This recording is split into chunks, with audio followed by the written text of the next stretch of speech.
Buen día, licenciado Palacios. En este video expondremos un poco sobre nuestro tema de investigación, el cual tiene por título Venenos de serpientes, características químicas y efectos de mordeduras. Estos son los nombres de nuestros integrantes de grupo. Vamos a pasar con el planteamiento del problema.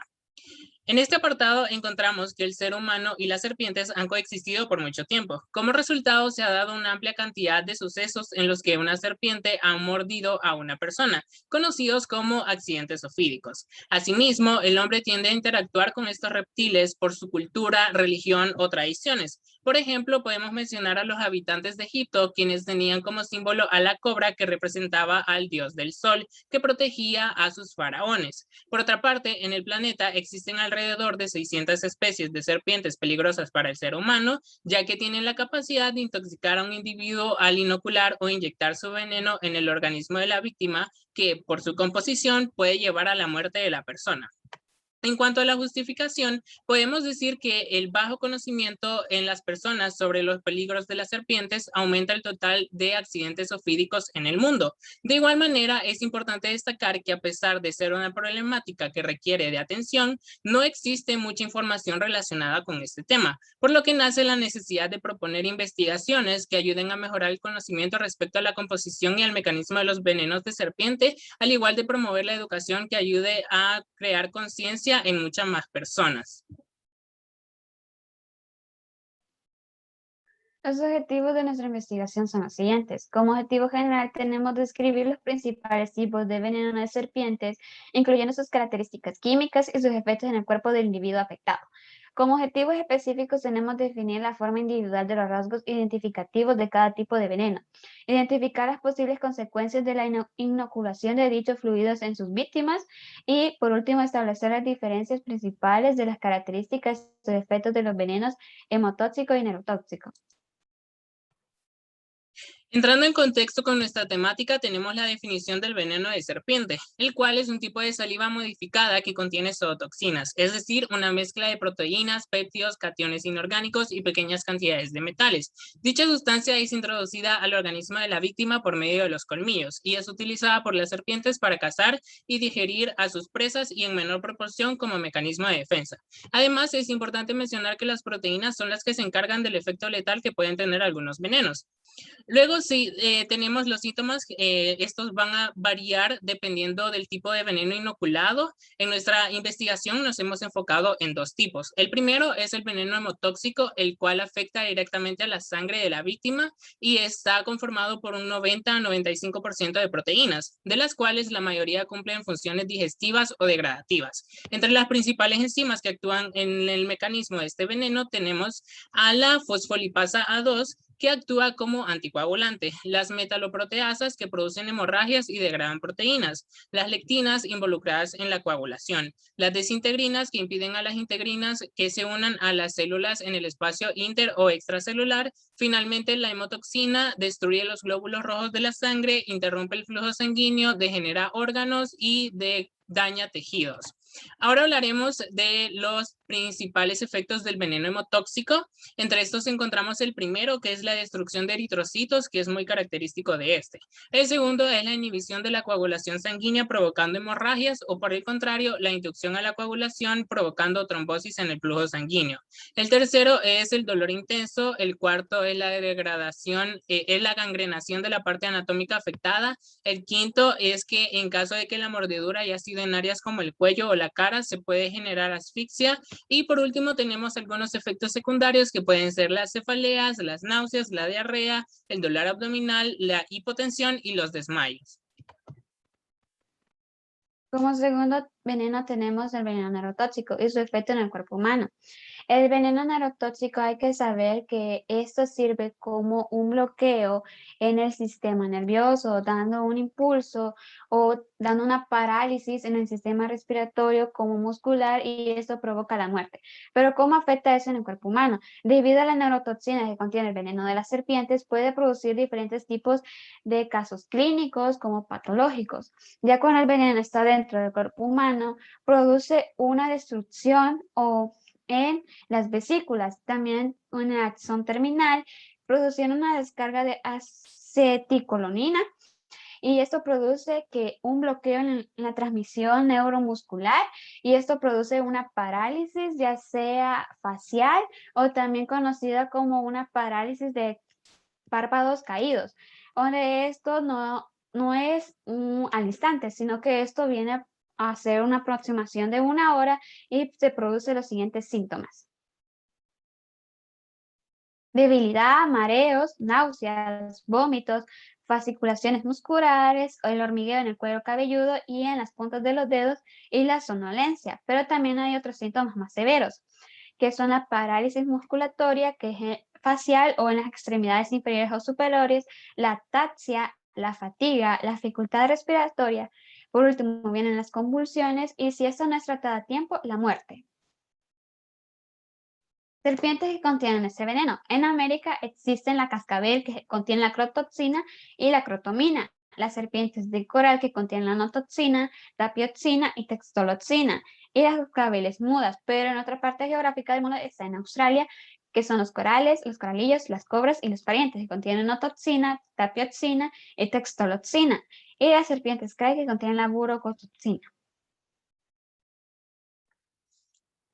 La acción del veneno en distintos sistemas del cuerpo. Cabe destacar que al analizar una serpiente se puede encontrar tanto toxinas como neurotóxicas o hemotóxicas y depende de ello es la aceleración, también depende de la persona y del tipo de veneno. Los efectos que esto causan.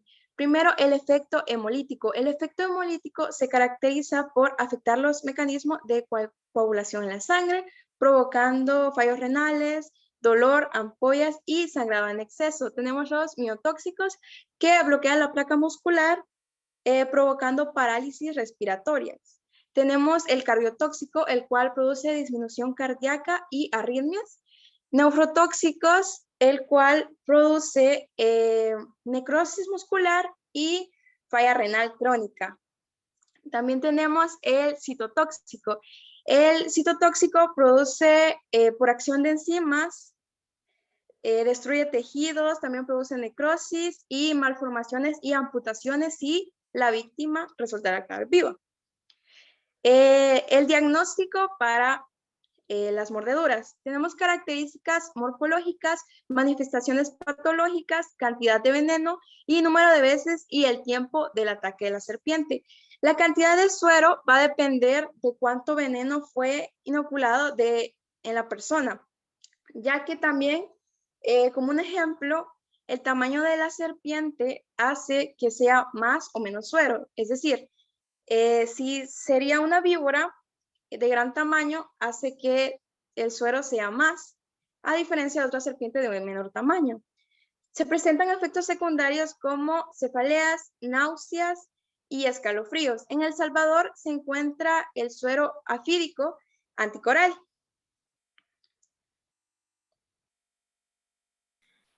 Ok, continuando con el análisis estadístico, hemos recopilado datos acerca de ataques ofídicos y muertes por acción de estos, tanto a nivel mundial como nacional. A nivel global, la Organización Mundial de la Salud considera los ataques de serpientes como una problemática de salud pública muy grave, que ha pasado desapercibida, puesto que cada año aproximadamente 5.4 millones de personas sufren este tipo de accidentes, del cual una cantidad considerable culmina en la muerte de la víctima y otras lesiones permanentes. Aún así, no es un tema del cual se hable o se escuche continuamente. Como podemos observar en el gráfico a nivel continental, los países con los índices más altos de ataques ofídicos pertenecen a Asia con un aproximado total de 2 millones de ataques por año, África con 580,000 y América Latina con 500,000 casos. Estos presentan una constante y es que la gran mayoría de las víctimas trabajan en áreas agrícolas y pertenecen al sexo masculino. Pasando con datos más específicos de los países con mayor incidencia, podemos observar que el más afectado por este fenómeno es Estados Unidos, con 72,331 casos anuales. Le sigue Brasil con 51,026, tenemos a Nepal con 27,480, India con 23,584, con México se reducen los números a 4,078 y por último Francia registra tan solo 1,000 casos anuales. De igual manera, la semejanza de estos es que las partes del cuerpo más vulnerables tienden a ser las extremidades, como brazos o piernas. En menor proporción se dan ataques en cabezas o tórax. Ahora, no todos estos ataques producen un envenenamiento tan grave que culmine en la muerte de la víctima. Generalmente esto sucede cuando el ataque ocurre lejos de un centro médico o por escasez de suero antiofídico. En Birmania, el número de muertes por ataque de serpiente anual es de aproximadamente 8.100. Brasil e India, a pesar de los altos índices de ataques presentados anteriormente, menos de 1.200 de las víctimas han muerto.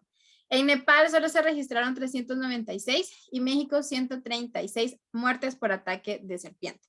Pasando ya a lo que es la situación nacional. Según los datos recolectados por el Hospital Nacional Rosales, la población más vulnerable ante estos ataques pertenece al sexo masculino, ya que del 100% de los ataques anuales, un 69% de los atacados son hombres y solo un 31% son mujeres. Ahora bien, en esos ataques, más del 70% fueron hechos por serpientes de tipo cascabel. El 30% restante no se pudo identificar el tipo de serpiente responsable.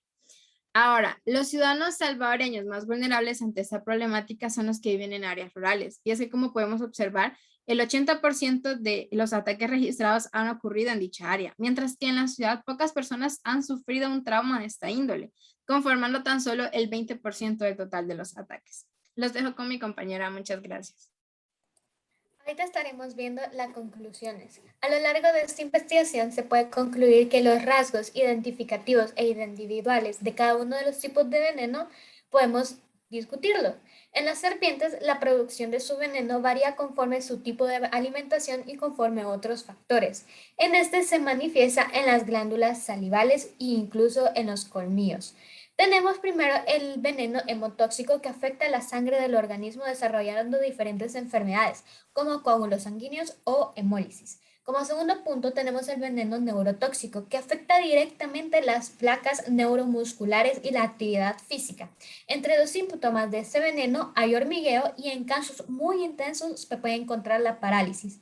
En síntesis, ambos venenos se originan en las glándulas salivales, pero tienen diferentes efectos dentro de los organismos que atacan. Como segundo punto, tenemos de que a través de una inoculación de veneno se puede presentar distintas consecuencias. El tiempo necesario para que aparezcan estas varía según el tipo de veneno. El veneno neurotóxico puede variar según las diferentes toxinas, pero causa la muerte más rápido que el veneno hemotóxico. Primero, el veneno hemotóxico causa hemólisis, que es la muerte de eritrocitos que produce daños renales. Luego tenemos la coagulación de la sangre, que es la sangre cambia su estado líquido a acuoso y puede generar la enfermedad de trombosis incluso. Luego tenemos las consecuencias de los neurotóxicos, que pueden ser la discapacidad intelectual, que es una alteración del funcionamiento intelectual, y daños en la memoria temporales o permanentes, que pueden ser la presencia de algunas enfermedades como la demencia o Alzheimer. En conclusión, ambos venenos tienen diferentes tiempos de reacción y diferentes consecuencias degenerativas en el cuerpo del organismo del atacado. Luego tenemos, en base a los rasgos identificativos y a las consecuencias de ambos venenos, se concluye que deben ser tratados de una manera inmediata para evitar al máximo desarrollar algunas emergencias médicas como parálisis grave de los músculos respiratorios, originar trastornos hemorrágicos y potencialmente mortales. Para finalizar, en caso de un ataque ofídico hay que actuar rápidamente por el bien de nuestra salud o el de alguien más en peligro. Algunas recomendaciones que estaremos discutiendo a continuación, podemos empezarla donde hay que implementar una educación sobre el riesgo de una mordedura, o sea, hay que hacer conciencia sobre el peligro que puede surgir de esta. Como segunda, tenemos de que hay que establecer una educación sobre los signos y síntomas que se pueden presentar con los diferentes tipos de venenos, que ahorita tenemos el hemotóxico y el neurotóxico. Como tercero, en la educación escolar se puede introducir la identificación de los tipos de serpientes. Así una persona va a poder saber si una serpiente es venenosa y se le va a poder acercar o no se la va a poder acercar. Luego tenemos que conocer los efectos de los diferentes tipos de venenos, o sea, los órganos que afectan, las sustancias y los tejidos. Luego se tiene que aprender primeros auxilios sobre una picadura para así poder ayudar a una persona o incluso a nosotros mismos. En torno a la cultura tenemos de que no se tiene que tomar a la ligera adoptar a una especie de serpiente, sino que se tiene que tener siempre las medidas seguras para poder realizar este trámite. Luego se tiene que implementar en los hospitales nuevos tratamientos para las mordeduras de serpientes, ya que no hay muchos sueros específicos para los venenos de las serpientes. Finalmente, como recomendaciones de primeros auxilios, tenemos retirar accesorios o prendas que puedan hacer presión en la mordedura, limpiar la zona afectada, inmovilizar el área afectada para impedir que el veneno siga fluyendo, evitar vendajes por la presión, evitar remedios caseros o tradicionales que también pueda afectar más a la mordedura y llevar a la persona afectada a una institución de salud cercana para que puedan finalmente ayudarla. Eso sería todo por nuestra investigación. Muchas gracias por su atención prestada.